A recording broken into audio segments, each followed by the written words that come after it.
My summer was surprising, but in the best way possible. In one word, I would describe my past summer as eye-opening. I would describe my summer experience as maybe adventurous or rewarding, adventurously rewarding.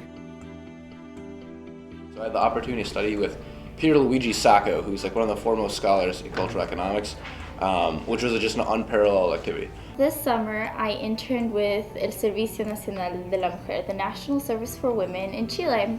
So I did an independent internship. I was working at the University of Oxford's anthropology department, doing some medical anthropology and cognitive and evolutionary anthropology research on the human death and disease experience. What I asked myself last January was, if I could do anything, what's the most fulfilling, rewarding thing I could possibly spend my summer doing? And I thought about that and decided that would be painting birds in Ecuador, and I was able to find a funding source at Harvard that would supply that. I was able to help on other projects that are happening in the lab, which I felt was really rewarding because I was not only able to work on the project that I was a part of, but also work on other projects in the field of exercise science and exercise physiology.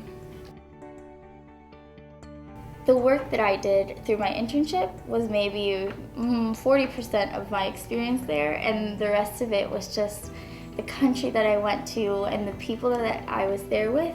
The time that I spent there really allowed me to see the incredible richness in the arts that the English community has, and so it was really great for me that really on any given evening I could go see a Shakespeare play or go see the Canterbury Tales or go to London and go to the proms, which I did several times.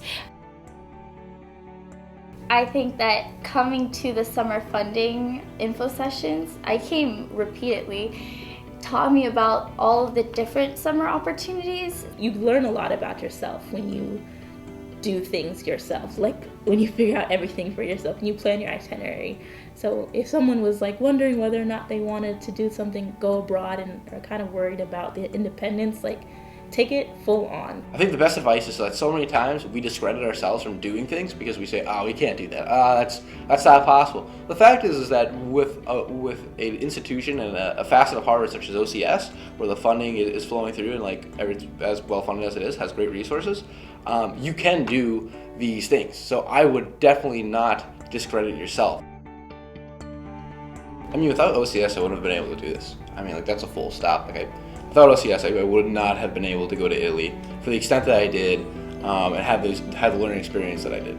I think one of the coolest things about being an OCS grant recipient was the community that we had over the summer. I was ecstatic when I found out that I was going to be able to work in Australia, but I had no means of paying for it and getting there by applying for grants to the OCS. It was awesome. Like I knew that then at that moment, as soon as I received the grant, that I was able to accomplish what I wanted to do this summer.